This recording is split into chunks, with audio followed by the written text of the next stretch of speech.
Hi guys, welcome back. So today you join me in the Mark 8 Golf R. So today we're shooting a video on like driving impressions of the last 1,000 miles. We've done just over 1,000 miles now. Obviously we've had it on the dyno, we've done a track day, we've obviously done numerous miles now. A few people at the shop have driven the car. So I think we've got a fairly good opinion of what the car is, obviously after 1,000 miles now. Both sort of like around town, like living with it on a daily basis, and then taking it out for a bit of a early Saturday morning blast like we're doing now. So how is the Mark 8 Golf R to live with on a daily basis? So I mean, for obviously like the category of car, there's pretty much almost nothing better really, value for money, that can be sort of like an all-rounder that can do everything.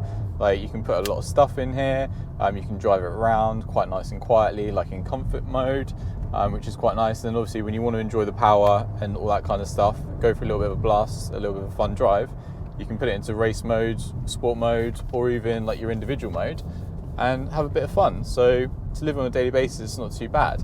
But there's a few things that are quite annoying with the car, and equally there's a lot of things that we really do quite enjoy as well. So I mean, the most annoying things around the car are just to do with sort of like functionality and just my own patience really. So for example, like the infotainment system seems, or is, quite laggy sometimes. Sometimes when you're clicking through, say for example like Apple CarPlay or like the radio, things like that, it will be like 5 or 6 taps behind you. And I'm not sure if I'm just maybe using the system too quickly or if the system's too slow. So yeah, maybe my patience is not particularly too good there, but that's happened. Like it happened once and I was like, okay, maybe it's just having a funny 5 minutes, but it seems to do it relatively consistently rather. Maybe there's an update for it, who knows, but that's sort of like a little bit of a gripe for me every now and again. When you first start up the car, it starts itself in sport, and whilst that might not necessarily be too annoying to most people, the problem with that is, or not necessarily a problem, but the slight annoying thing is, if you're just driving it around town, things like that, it puts like the steering into the sport mode. And that also leads me into the sort of like one of the next things, which is a little bit maybe annoying, which is obviously, these are all sort of like my own personal opinions, perceptions of what's annoying and things like that. So the steering weight in race mode is ridiculous, quite frankly. It's completely unnecessary. It's electric power steering, so it doesn't really give you any more steering feel or anything like that. It just makes it super heavy. So then when you do drive off the car in like an early morning, something like that, just a nice chilled drive, you're sort of thinking to yourself like, why is the steering so heavy? And then it's obviously in sport mode. And also when it starts itself in sport mode, it doesn't use like the eco mode for like the gearbox and the engine as well. So for me, I always like to drive the car, if I'm just poodling around like pheasant, if I'm just poodling around like going to the shops or whatever, like I'll just leave it in comfort mode, and I don't want any unnecessary ag whatsoever. So that's a bit annoying to have to click a couple of buttons. Like maybe that's not annoying to most people, but so one of the other slightly annoying things, borderline dangerous for me, and I've had quite a few weird experiences with it, and every single person who's actually driven this car that I've given the keys to has also said the same thing as well, and that's centered around like the cruise control and lane assist. Cruise control in this car, obviously the adaptive cruise control works really, really nicely. Works really, really nicely when like conditions are absolutely perfect, there's nothing to confuse it. On the Mark 7, it worked really, really well because it was literally just trying to keep like a certain distance away from the person in front. If anyone came in front of you, then it would like gently slow down the car, or obviously if they think you're gonna have a crash, it'll just stomp on the brakes. With this car, it takes it to a slightly different level because it knows, or it thinks it knows, what the speed limit should be. So around Southampton, we've got quite a lot of like 50 mile an hour average speeds, or like 30s going into 40s, 50s, 60s, stuff like that. And say for example on the M27 at the moment, it's a 50 average speed limit, and you've got like the temporary lanes. And what basically tends to happen is that the cruise control will, this is quite a fun corner,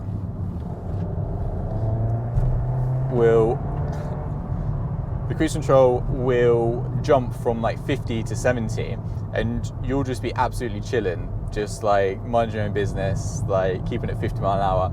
All of a sudden the dash will say new speed limit 70 mile an hour detected, and it will just launch you up to that 70 mile an hour whilst you're trying to keep a consistent 50 mile an hour average speed, which is not helpful when obviously you're trying to just like drive around sedately, like not get any points to your license and stuff like that.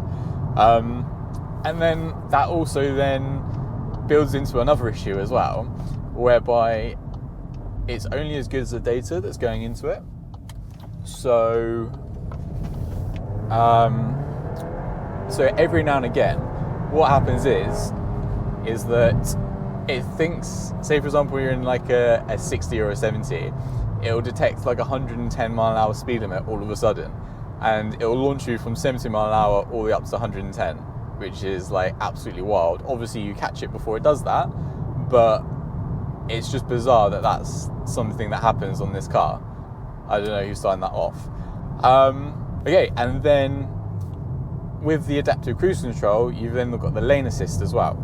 And now, when the lane assist is always on whenever you start up a car, which should be fine, but the way it works on this car is actually really annoying, and I've got myself into a couple of sort of like odd situations whereby literally just be driving down the road as I am at the moment. Travel assist unavailable. I think the car thinks I've had a crash. So driving down like a country road like I am at the moment, there's no road markings, anything like that. The lane assist will get a bit confused, and it tries to gently drag you into the verge, and then at times it also aggressively, I need to turn it off actually, that reminds me, aggressively tries to drag you into the verge depending on what it feels like, whatever data it's receiving, I guess. So it's this really annoyed me the first few times I jumped in the car. I had absolutely no idea how to turn it off other than going through like the assist menu, which is obviously like a super long way of doing it, which I realised after it's hidden behind the steering wheel. One click to sort of like bring the lane assist off, and then OK to cancel it. Oh, massive pothole. So that's something that I would pretty much recommend turning off almost certainly, and that's probably going to annoy absolutely everyone who jumps in this car. And it's just like a gentle sort of like rocking of the steering wheel sometimes, and then sometimes it just fully tries to drag you into the verge, or if you're on the motorway and there's like temporary lanes, it'll try and drag you into another lane, which obviously you don't really want. So there's that, but I mean there's plenty of good things about this car. Like when we took it out, obviously the first video we did with the power, that confirmed what we suspected, that the car felt rather a lot faster than what VW would lead everyone to believe. So obviously VW from the factory is saying that this car is about 313 horsepower, but now we know that's not the case, and it's making around 340 horsepower.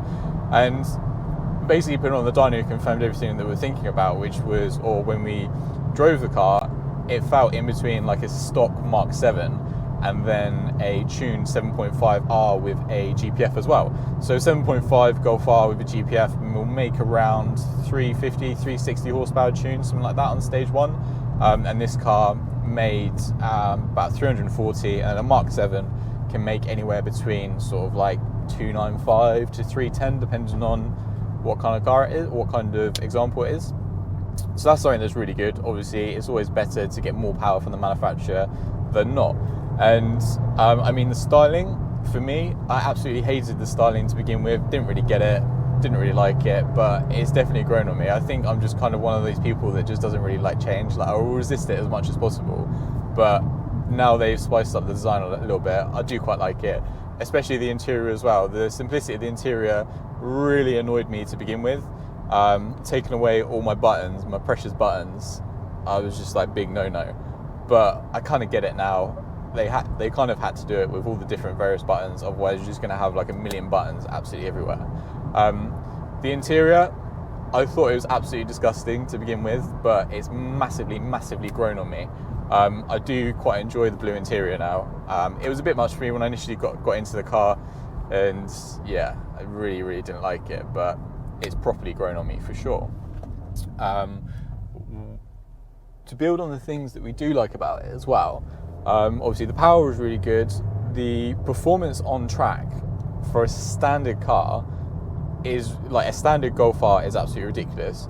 It's a heavy car. It's obviously got a four-wheel drive system. It's got a fair bit of power. Hasn't got the best tyres on it, and also standard brakes on the Mark 7 Golf R were absolutely terrible, especially on track. They left a lot to be desired. Essentially, they would overheat quite quickly. The pads would all like seemingly absolutely evaporate after like a few sort of like hard stops, or if you do like a long session. Whereas these brakes, it didn't feel as though the friction of the pad was dropping off, and like the feedback through the pedal was consistently good. Obviously, we weren't sort of like pushing ridiculously hard on the brakes, but we were still keeping up like a relatively good pace, doing like under 1 minute laps, considering we've never really sort of like done Brands Hatch before. So pretty happy with that. Suspension is reasonably good for a standard car as well. On the B roads and stuff like that, it's compliant enough to be comfortable and to be able to daily drive the car. Like, I'm going down a pretty bumpy B road at the moment. I don't know what it looks like on camera, but I feel like it's pretty comfortable. And after you have big bumps, like you go over sort of like massive potholes or big dips in the roads or big undulations, the car handles it really well. It seems like there's one fluid suspension movement throughout the whole thing. It's not like bouncing on the return back down onto the ground and also through the dips and things like that, which obviously the goal of suspension is to keep as much tyre in contact with the ground as much as possible.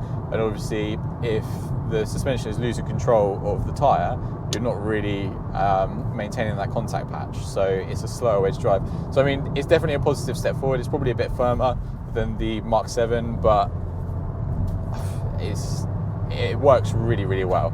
It works really well. I think a lot of people are going to be happy with this standard suspension on this car. Turning the ESC off, or even turning it onto Sport, really annoys me. Even the shortcut, I do not like it. I know earlier on in the video I said I get removing the buttons, but that's one button that I want back. I want the ESC button somewhere. I want to be able to poke something without even looking at the menu. Like I want to be looking at the road. I don't want to be looking at this center screen to be like, oh, I press this. Oh, eventually I've got it off. Have I got it off? Like, that's just absolute nonsense for me. So essentially you have to start driving really slowly and try and figure it out. And so the launch is really good on this car. Launch is really hard. The thing that is annoying about the launch control though is that you can do the same thing every single time, where you put your foot hard on the brake and then start to apply the accelerator. Sometimes the launch program on the dash will say it's been activated. At other times it will just behave as if like you've kind of you're trying to launch the car, or sorry, you're trying to accelerate away with the brakes on, and it's a bit frustrating sometimes, because for me it's probably about like a 50-50 hit and miss between actually launching the car and just looking like an absolute idiot, basically. So when you want to launch the car on the Mark 7, it was easy every single time, flawless, foot on the brake, accelerate it down, go, have some fun. Let's actually do a launch and we will show you what that's like. So let me go through all these menu things to try and find it. So I mean, even you can see at the moment it's an absolute joke, to be honest. So all confirmed, and then should we see in a second if we can even launch, activate the launch mode. Okay, let's find a nice straight bit of road. Okay, here we go. Let's see if it activates. Foot on the brake. Okay, yeah, it has activated.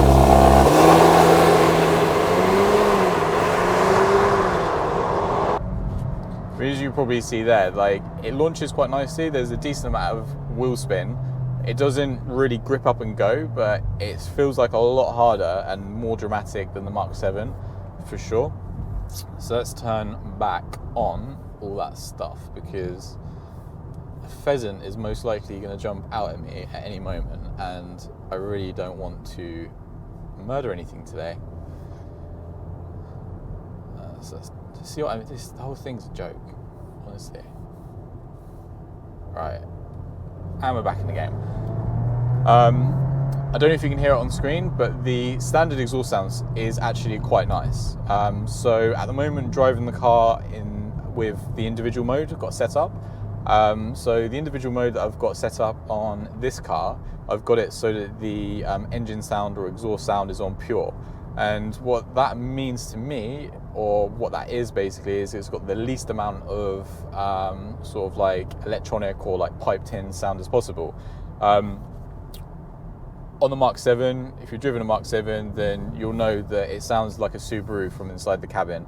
It's got this really weird, deep, sort of like boxer engine exhaust sound from inside. And to me, that can just completely get in the bin because it's completely inauthentic. Like, if it actually sounded like the engine, then yeah, fair enough. Give me that 4-pot sound, but it doesn't sound like it whatsoever. The standard exhaust system sounds pretty good. You get some decent like pops and bangs and things like that. I'll let you show you the exhaust sound now.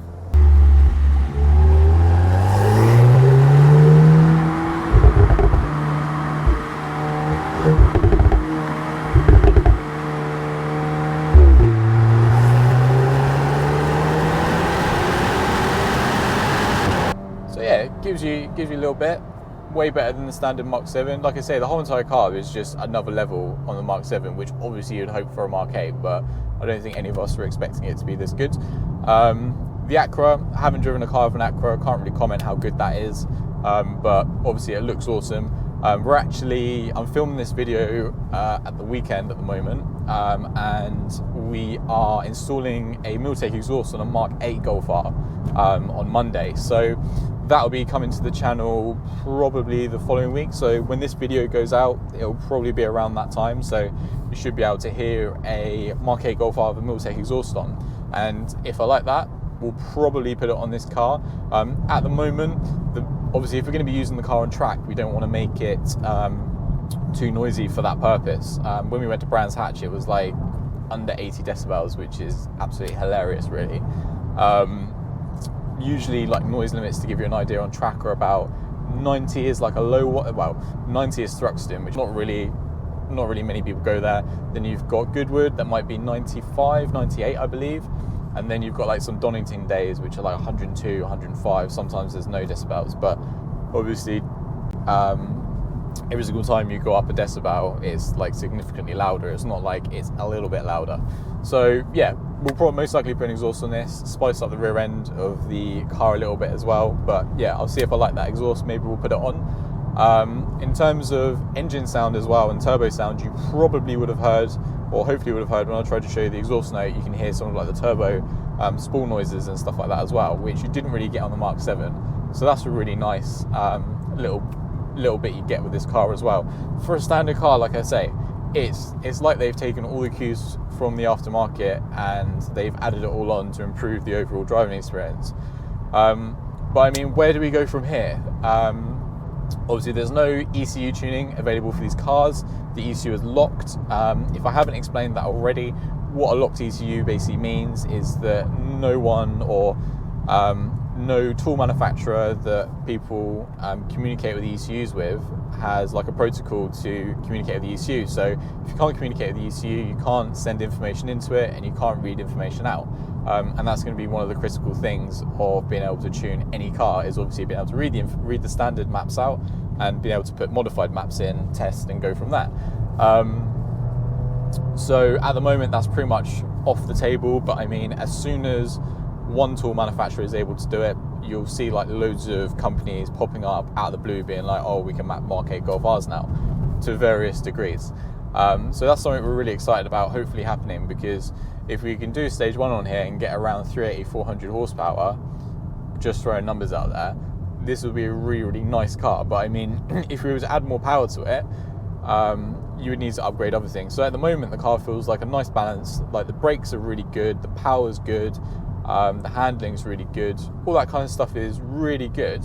But obviously if you start improving the power and things like that, then maybe that's going to move away a little bit from it, from that car being so balanced.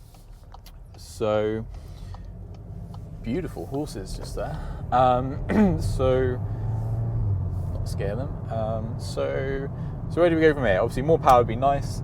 Obviously we're going to be using the car quite a bit on track, and whilst we can't improve the output of the car, obviously we're going to be looking at like the suspension, body control, tyres, stuff like that. So one of the things on this car is Bridgestone Potenzas, pretty good tyres, good wet weather tyres, good in the dry, okay for like fast road use, stuff like that, ticks quite a few boxes, but it is nothing really special and to sort of like brag to your friends or write home about. Obviously on track, it's not a suitable tyre for the track. Obviously you can drive it on the track, but the tyre is going to overheat relatively quickly because you've obviously got a lot of like tread movement in the blocks. The sidewalls aren't particularly stiff, so it's not an optimised tyre for the use that we want. Obviously for 99% of people, which is what most of these cars are built for, that's going to be absolutely fine. So what we're going to be doing is we're going to be putting some more track day orientated tyres on there. So check out for that in one of our next videos we're going to be doing, because we're going to be increasing the grip in obviously acceleration, braking, and then also cornering. We're going to be putting a lot more load through the suspension as well. And it was like I was saying earlier, whilst the car at the moment is perfectly balanced for like the output, the braking and like the handling, all that kind of stuff, when you start to move away from the standard spec of the car, you need to start looking at other things to upgrade. So yes, whilst we could put track tyres on like the standard wheels or aftermarket wheels, go to a track day, have some fun, the performance will be compromised by just that addition, or limited rather, because you're basically going to be going outside of the design specification for the standard suspension.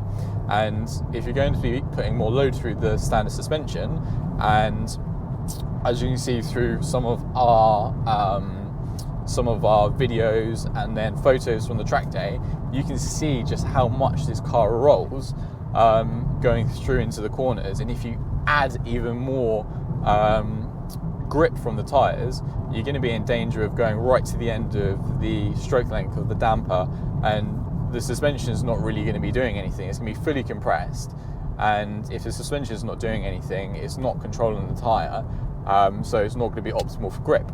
So if we're upgrading the tyres, naturally you're going to have to upgrade the suspension as well. So we've got something pretty special coming on there. So optimizing on the spring rates, the damping with adjustability, and then also I'm not sure if we're going to do this at the same time, but we're going to be looking at like camber caster toe adjustment. So on the front of these cars, you can only adjust the toe.